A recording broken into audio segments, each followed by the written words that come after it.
Tonight. I want to start out by just telling a little story. Just before we left, I read on Facebook that 2,000 Veterans for Peace had arrived at the Standing Rock camp. So they were prepared to be human shields. And that reminded me of a lady named, she had an incredible name, Faith Fippinger. How can you forget a name like that? And I met Faith Fippinger when I was living in Florida, and she came to an event.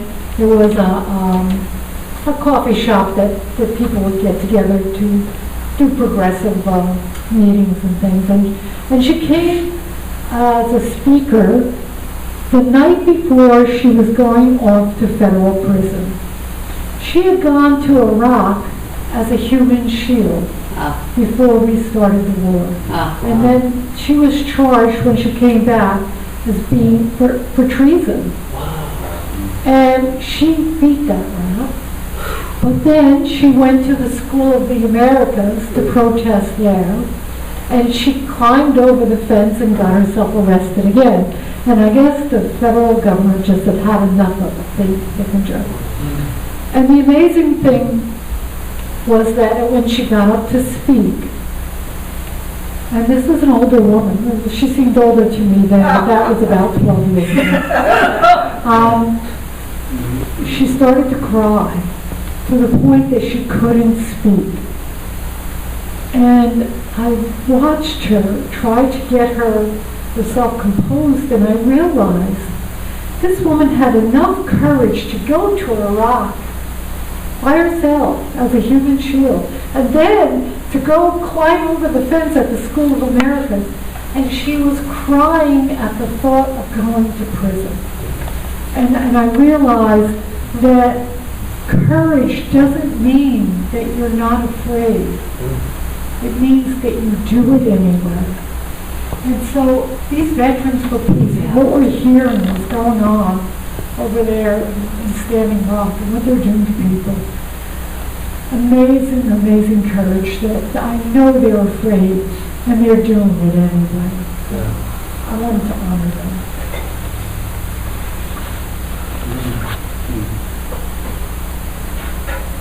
This poem is called Sleepless. How many of us have had trouble sleeping lately? Ever since Vietnam.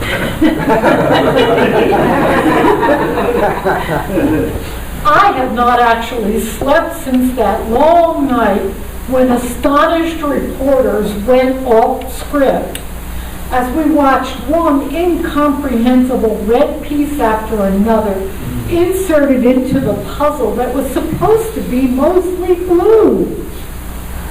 Hearing them stammer words that couldn't possibly be true, but were, was when my subconscious determined that if I never close my eyes, I won't awaken to that same nightmare that millions woke to in Germany under Hitler and other fascist regimes the morning after the coup.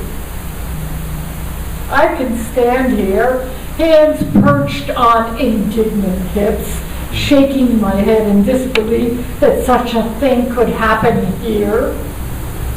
But truth be told, this nightmare has been unfolding every pre-Trump day for every state that got in capitalism's way. For people of color and workers and innocent bystanders who have the audacity to be born in a place unfriendly to free trade. A place ripe with resources we want. In a skin not white, in a soul that prays in a headscarf, in a mind capable of deciphering bullshit from truth.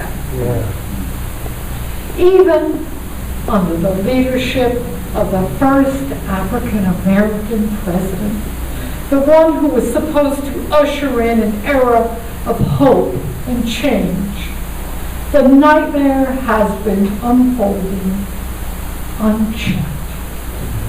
The cancer was growing long before the election we all hoped to forget. With only weeks left to fulfill promises he made 8 years prior, the assault on Native American water protectors rages in Standing Rock. The daily profiling and shooting of young men of color by police continues. And there have been more deportations of undocumented Mexicans than under any previous president. This is what our first black president has done for American people of color. Elsewhere, it's been worse. Ask the Palestinians, the Iraqis, the Afghanistan, the Syrians, the Libyans. Still, we fear Trump world more so.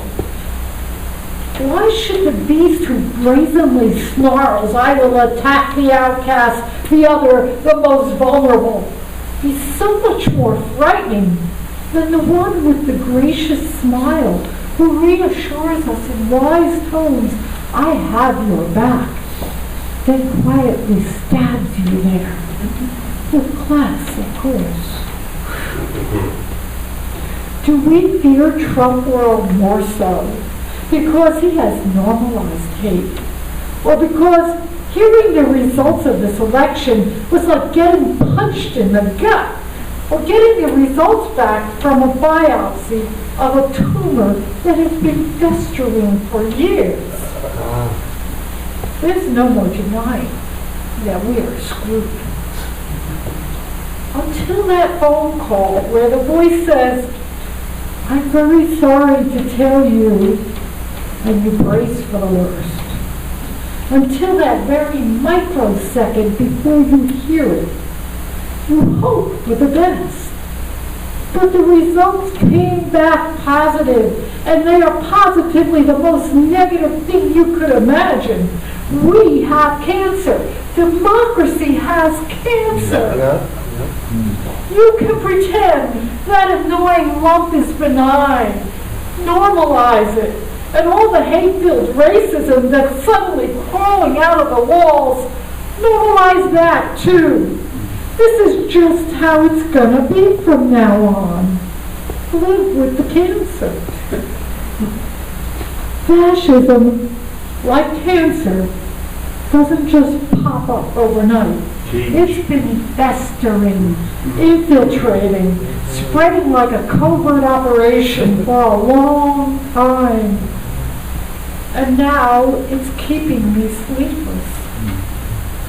As if by not falling asleep, day won't follow day, and I can somehow stop the inevitable arrival of that day when the American people, who were never really great, by the way, willingly, in a spirit of fair play, in an inauguration replete with pomp and faux dignity, inserts the entire clown car into our veins.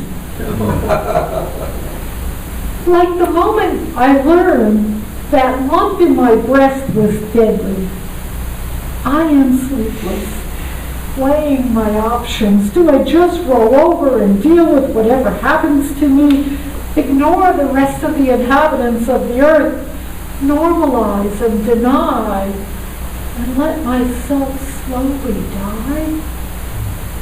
Not so easy. Even if I am bone-weary, tired of trying, have you ever watched someone die of breast cancer? Your flesh rots before your eyes, a sneak preview of what you will become after death while you're still alive. The pain is excruciating, the stink repulsive, and it all goes on for far longer than anyone can bear. It's a horrible way to die.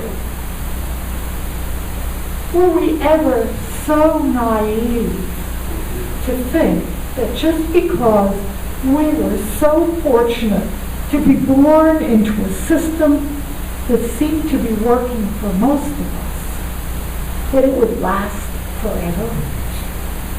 Generations long gone suffered and sacrificed and spilled real blood and lost everything so we could couch surf, text and tweet and go out for a beer or go on vacation, worry about our weight, and indiscriminately consume like good little patriots programmed to keep the economy oiled.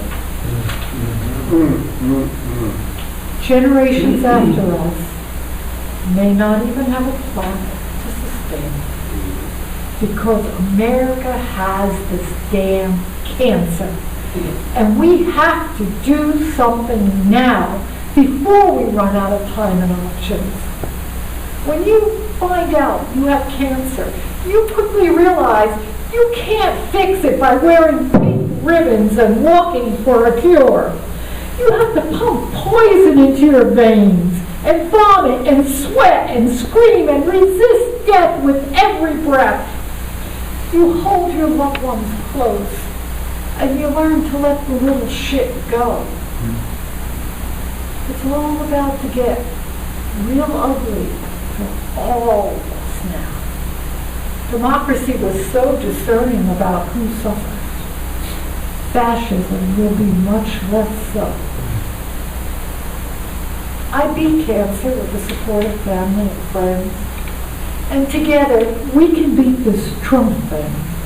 If we can figure out how to work together before he picks us all apart. I'm in, and this insomnia, it's just a part of my resistance. Wow.